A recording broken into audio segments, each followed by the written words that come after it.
បាទជំរាបសួរបងប្អូនអរគ្នាវល់សាជាថ្មីថ្មីពីប៉ុណ្ណឹងក្នុងការមើលទៅលើរង្វាន់អភិជាវឹកពុកម៉ែបងប្អូនអរគ្នាបាទបាទខ្ញុំធ្វើវីដេអូនេះចេញពីយប់តែម្ដងបាទហើយឥឡូវវាអត់សូវជាច្បាស់ទេពុកម៉ែបងប្អូនអរគ្នាដោយសារតែកាមេរ៉ារបស់យើងវារៀងធូរថ្លៃដែរអញ្ចឹងណាពុកម៉ែបងប្អូនអរគ្នាបាទអញ្ចឹងគឺខ្ញុំធ្វើឡើងគឺសម្រាប់ចែករំលែកនៅភេសជ្ជៈដោយសារតែខ្ញុំខានចេញនៅវីដេអូយូរហើយពុកម៉ែបងប្អូនអរគ្នាបាទអញ្ចឹងថ្ងៃនេះគឺខ្ញុំមកធ្វើនៅវីដេអូសាឡើងវិញទៀតពីប៉ុណ្ណឹងការមើលទៅលើរង្វាន់នៅភេសជ្ជៈបងប្អូនអរគ្នា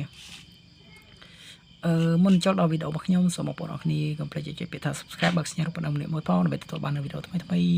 អាប់ឡូតជារៀងរាល់ថ្ងៃផងដែរពីប៉ុណ្ណឹងការមើលទៅលើរង្វាន់នៅភេសជ្ជៈអញ្ចឹងណាពុកម៉ែបងប្អូនអរគ្នាបាទមិនថាភេសជ្ជៈមិនថាស្រាបៀរទេពុកម៉ែបងប្អូនអរគ្នាខ្ញុំតែងតែធ្វើចែកជូនដល់បងប្អូនអស់បាទអញ្ចឹងថ្ងៃនេះគឺខ្ញុំមកសាក់គោះនៅកវលកំប៉ុងវើកណាពុកម៉ែបងប្អូនអរគ្នាថាតើភេសជ្ជៈមួយកំប៉ុងនេះវាអាចនឹងត្រូវ$1ឬក៏មួយកំប៉ុងអញ្ចឹងបងប្អូនអរគ្នានឹងទស្សនាទាំងអស់គ្នាជាមួយនឹងខ្ញុំដើម្បីចង់ដឹងថាតើភេសជ្ជៈមួយវាអាចនឹងត្រូវ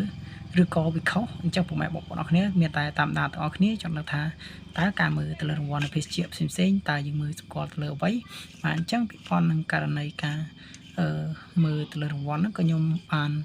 ប្រាប់បងប្អូនជារឿយៗហើយពីប៉ុណ្ណឹងក្នុងការមើលអញ្ចឹងថ្ងៃនេះខ្ញុំមកប្រាប់បងប្អូនទាំងអស់គ្នាបាទការមើលគឺខ្ញុំមើលទៅលើក្រវិលកំប៉ុងទេពុកម៉ែបងប្អូនអរគ្នាបាទហើយយើងអ្វីដែលសំខាន់យើងមើលទៅលើឈ្មោះពុកម៉ែបងប្អូនណាបាទអញ្ចឹងក៏បើខាត់ពេលវេលាយូរយើងនឹងគាត់ទាំងអស់គ្នាចង់ដឹងថាតើភេសជ្ជៈកំប៉ុងនេះវាត្រូវដែរឬក៏យ៉ាងណាបាទវីដេអូរបស់ខ្ញុំគឺអត់មកកាត់តទេខ្ញុំធ្វើឡើងស្ដាយតែម្ដងបាទឥឡូវខ្ញុំគោះទៅឲ្យពុកម៉ែបងប្អូនអរគ្នាតើភេសជ្ជៈនេះត្រូវមួយកំប៉ុងឬក៏$1យើងអាចអត់ទាំងអស់គ្នាបាទឥឡូវគឺបានពុកម៉ែបងប្អូនអរគ្នាបាទគឺបានមួយកំប៉ុងទេបាទនេះបានតែមួយកំប៉ុងទេណាដោយសារតែវាងឹតចឹងពុកម៉ែបងប្អូនអរគ្នាក៏សូមអធិស្ឋានផងបាទគឺនេះមួយកំប៉ុងពុកម៉ែបងប្អូនអរគ្នាអញ្ចឹងអរគុណច្រើនសម្រាប់ពុកម៉ែបងប្អូនអរគ្នាដែលគ្រប់គ្រងដូចជាតាមដាននៅវីដេអូរបស់ខ្ញុំដែលមានតម្លៃបាទអញ្ចឹងគឺមានតែជូនពរបងប្អូនអរគ្នាសុខភាពល្អអាយុយឺនយូររស់ស៊ីមានបានហេងឆ្នាំ2025បាទអញ្ចឹងគឺអរគុណច្រើនបងប្អូនគ្នាបាទឥឡូវវាចាំងតិចហើយក៏វាមិនសូវច្បាស់ដែរកាមេរ៉ានេះបាទ